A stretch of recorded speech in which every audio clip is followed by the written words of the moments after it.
All right, welcome back to Uncut Never Filtered. Today we're going to do the 2024 best bourbons.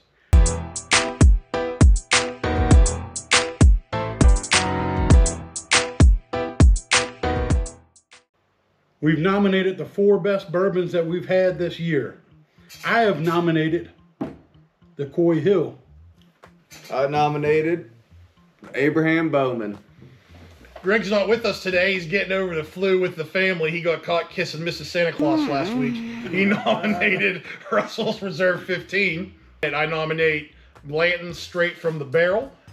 And just as a control pour, recently Fred Minnick came out with his top 100 bourbons. And at number 8 was Larceny Barrel Proof Batch C924, which we said, well, that's pretty easy for us to get. So I think Phil ran over to the liquor store and just bought 2 bottles. So that's going to be the control pour as we work through our blinds. So that'd be a nice surprise if it ranked high, because it's pretty easily accessible here in Virginia. Oh, yeah.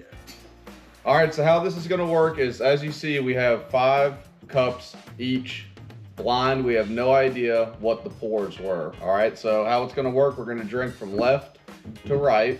We have sheets of paper. We're going to score it, taste it, sample it, give it a score, and at the very end, we're going to compile all 3 of our scores between each individual pour, thus determining Uncut Never Filter's Bourbon of the Year. Damn straight. All right, gentlemen, let's get started with the first pour. Cheers. Cheers. Cheers. Oh. Just getting into it. I like We're that. just in the thick of it. I'm like, oh, no warm-up whiskey? We're about to get our fucking taints kicked in. God damn. That like coats the mouth, Oh, yeah. which I'm a big fan of. My mouth is so burnt out. All right, it's time to see what is our bourbon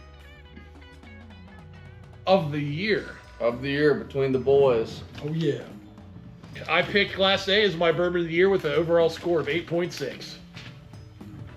8.1 for me, Glass A. 8.5. And we were drinking... Fuck. What number? Pick up that Coy. Oh my gosh. Coy Hill was Coy Hill's my bourbon of the year. That's awesome. So it's funny. So I've never had a Coy Hill product from Jack Daniels before. And before we were taping, I sort of asked Phil to walk us through it. What do you get? And you were talking like a fruity type palate, right? Yeah.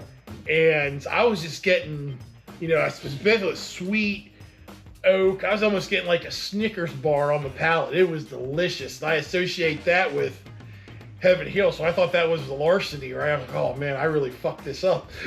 But I'm a genius. I'm a fucking savant. Again, idiot savant of bourbon. The Coy idiot Hill, savant. my bourbon of the year. Hell yeah. Well, there you go. My tasting notes on A was nutty. So And you're I the said same place. Larceny, Yep. and I said 8.1. What did it? I had a lot Chef of up. sweetness going to pepper, and I would have never guessed that one was Coy Hill off the bat. And you said 8.0. 8.5, yeah. I got a lot of just the typical bourbon notes on it, but like a really accentuated vanilla right off the nose. It was good. Oh man. All right, gentlemen. For B, this is my bourbon of the year.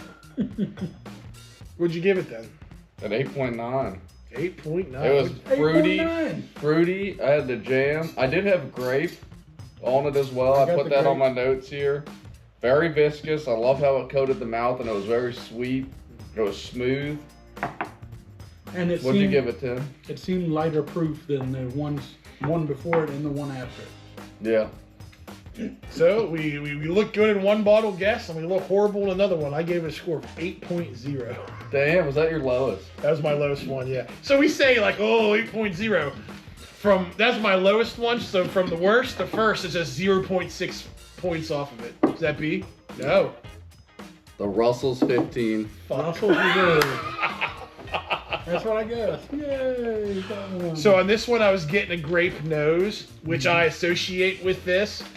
But when you start getting in your head and looking at the different hues of the juice and the Glens, and I'm like, man, I don't know if that one really looks like a 15-year-old aged bourbon, but I mean, it's a great pour. A great pour. I think when I drank it originally, knowing what it was, when you opened up the bottle, I gave it a score of 8.5. Yeah. Today, I'm blind with a whole bunch of its peers in its same weight class. I mean, that's the lowest proof one, but it's still 8.0. That's a phenomenal, excellent bourbon score. You know what I mean? It's still a very good score. It is a delicious bourbon, and yeah, this didn't come out on top today. No, it did not. It came out on top for me. I gave it an 8.9. But my runner-up is an 8.8. See, it's all close. Yeah. Is that your bourbon of the year, Phil? No. Oh, not yet. We haven't reached mine. We will reach mine. I hope it's Larceny. Phil's the only one left that can ruin this blind to say it was Larceny barrel proof.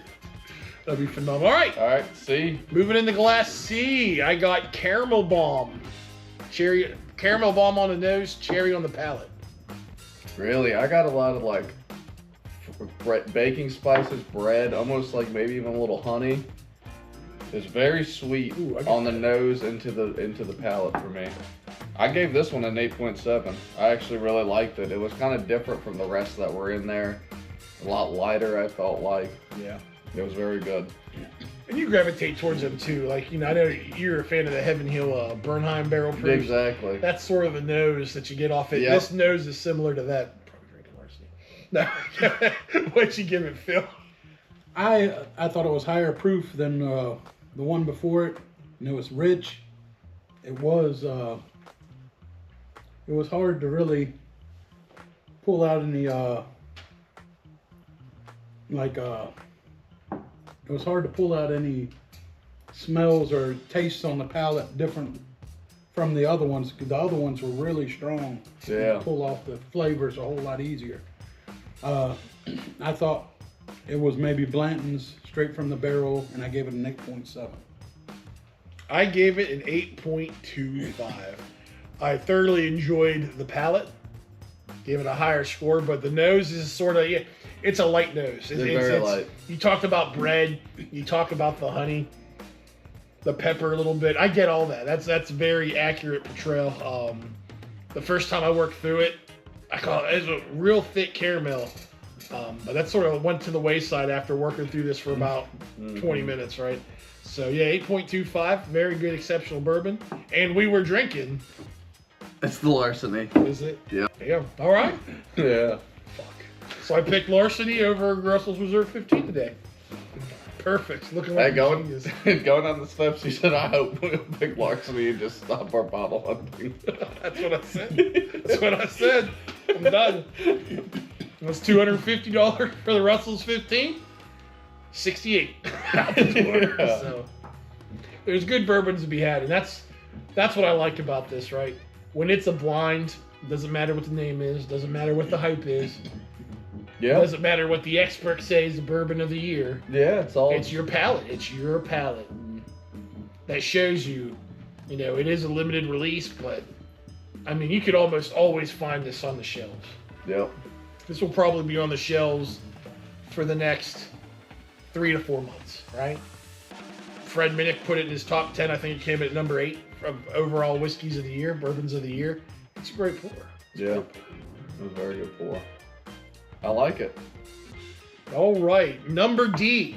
Number D. Number D, after drinking 5 barrel proofs, we're on the number D.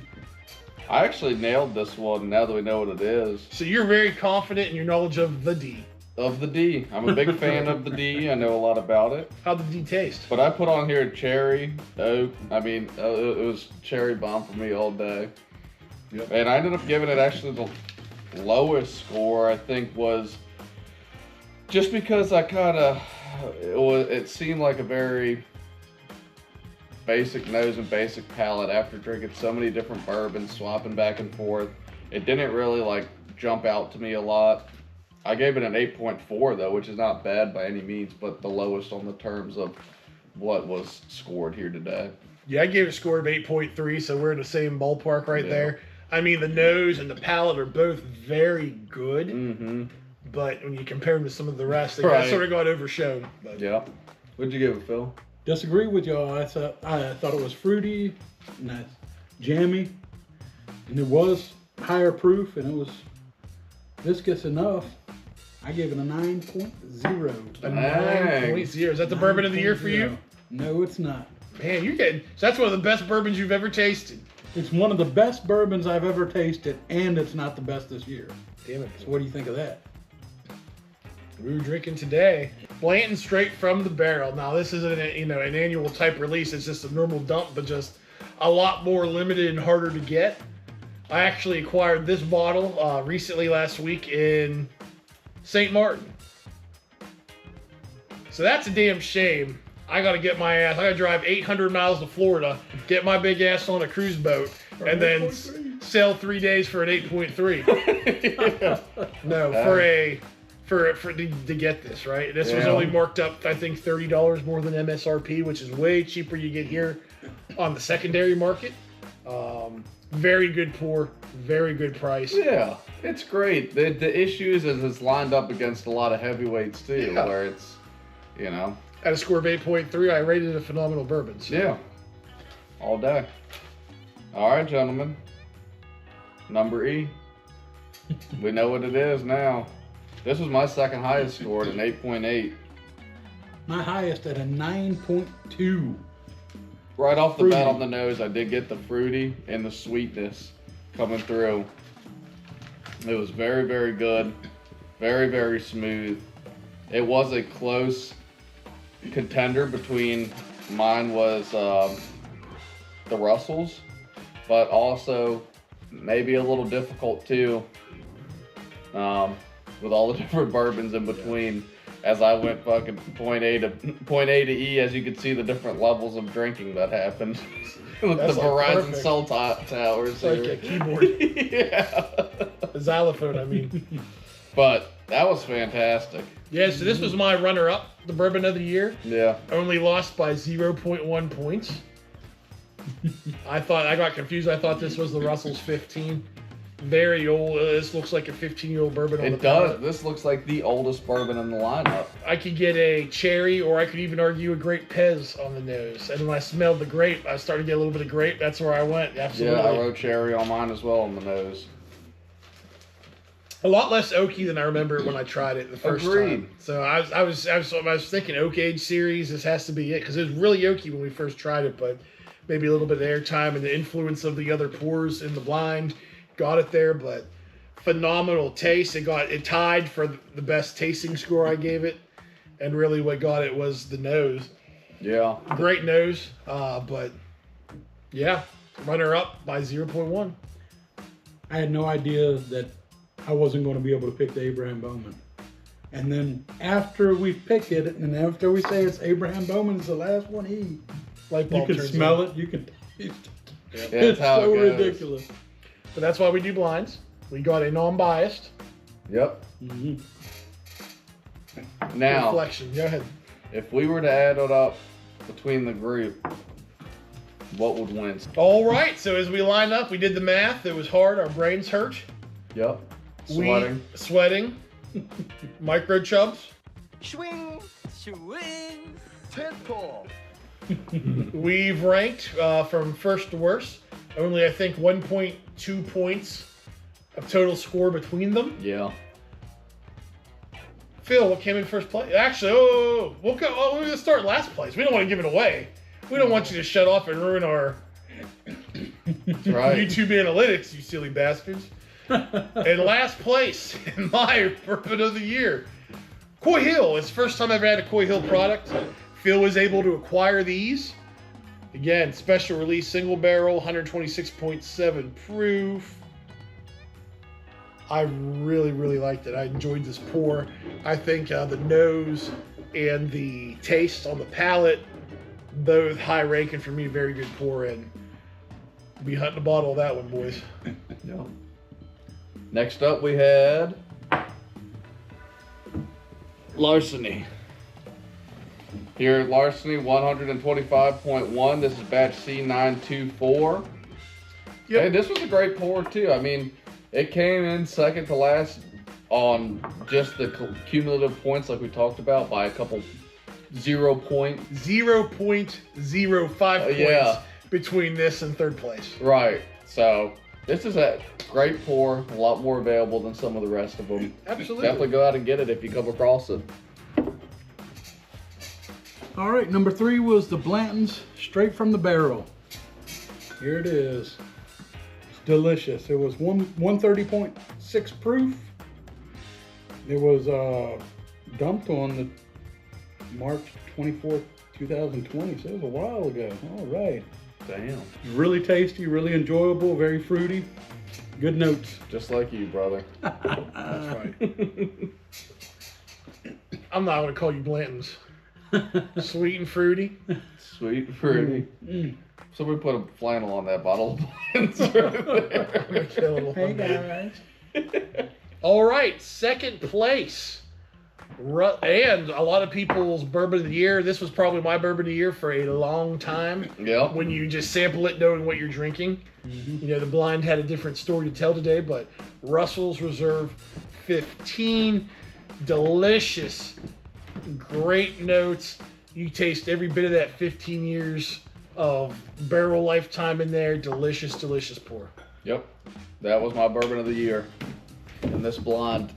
And that holds true. Bill, take it home, brother, because the Bowman was your bourbon of the year. All right, number one, probably because of me and I gave it such a high score and love it so much, is the Abraham Bowman. Comes from A. Smith Bowman in Fredericksburg, which is only an hour away from us. It's 135 proof, the most wonderful, delicious juice you will ever find in this world. Or It at is least damn this good. basement. It is damn Per good. fill. Perfect. Per fill. 9.2, the best. The absolute best this year. Sorry, Russell Reserves, 15. Sorry, Coy Hill. But old Abe got you again. Got you again. As we wrap up our Bourbon of the Year competition, final thoughts on, you know, your pick for Bourbon of the Year and then just anything overall with the blind tasting. What do you think, Phil? I thought it was very difficult. I was leaning towards Coy Hill, I think, because it was so hard to get. So I may have been a little biased thinking, hey, I'm going to lean that way a little because it was difficult and it was special and it's Jack Daniels. So when I thought I'd found it in the Glencairn, I might have given a little heavier of a score subconsciously, thinking it was the bottle of my choice, which it happened to be the bottle of my choice, Abraham Bowman. It is difficult to actually separate those 5 bottles, though. They are all phenomenal. The larceny stood its own against those 4 great bottles. Remember that. That was incredible. Yeah, I mean, I agree. I think, one, the bottles of the year, I think, are fantastic bottles. I'm happy with my pick. Bowman came in second. I think one of the things, too, that I really enjoy about the blinds is kind of what you were talking about, right? There's always that little subconscious thing. Now, we didn't know what we had in each one, but we knew the 5 bottles up there. So we're playing a little game in our heads the entire time of, I think it's that one. I think it's that one. I think it's that one. You know, so you always kind of fight this little subconscious battle of trying to determine what it is. And it was difficult going through 5 pretty highly proof bourbons, all of them. But I think that's the best way to determine what your palate enjoys the most. And even if you subconsciously throw a couple points around, it's still, that's the best way to determine it, because you're always going to have a little bit of bias. You hear the name, you know, you see the age statement, you see whatever. Get in there, blind it, and figure out what you truly like. But Absolutely. I think it was a great show out for the bourbons of the year. Yeah, as I wrap it up again, very thankful for what we've been able to hunt this year. I know a lot of time spent on the road. Finally, Stallone comes out as I talk. You know, There he Stallone is. was, you know, he's a timid little church mouse throughout the video, the hour-long video of shooting we have. But I would have been able to pull out the Coy Hill had I turned my head back around. I did. That's right. But again, so for me personally, you can talk about how hard it is. Mm-hmm. from first to worst for my personal scoring, 0.6 points separated 5 bourbons. 5 bourbons. Just like Phil said, that Larceny C924 was only what? 0.05 points away from third place, 1 point away from second place, 0.95 points from Whiskey of the Year. Yep. Less than 1 point away from Larceny C920. That's how close these bourbons are. So I think you see something from lottery only to just searching every day to get Coy Hill, to get Russell's Reserve. I mean, Phil was driving everywhere, hours or so away from places, just trying to get it. And unfortunately for us in Virginia, that's the way you game the system, and you got to be out there every day. It pisses off the employees. It pisses off the managers. It pisses off the guy just, Burning up gas. burning up the gas. His 1987 Miata. That's right. I look so cool in it, though. Limp Bizkit CDs blaring. Yeah. Yeah. Phil does have a new track dropping first That's week of right. the year. Stay tuned. But again, very grateful of some things that we haven't had a chance to try yet. We did. That Coy Hill is a phenomenal pour. It was very good. And, you take 4 of them are bourbons, one's a Tennessee whiskey. Couldn't find it. I was trying to use that as a guide. That is a delicious, delicious pour. I stand by that as my Whiskey of the Year. Even though the other fellows may have rated it a little bit lower. But, again, that's the point of the blind. So I'm going to stop rambling here. I know Greg was a fan of the Russell's 15. We'll have to set him up a blind when he gets a little bit better. Hope you're feeling better, brother. We miss you. Missed you, Greg. Oh, yeah. We'll be heading into the new year. New ideas, new videos, new topics. So make sure you like, comment, subscribe. Let us know in the comments what you'd like to see. So until next time, we will see you in 2025. New year, new games. Until next time, Cheers. cheers.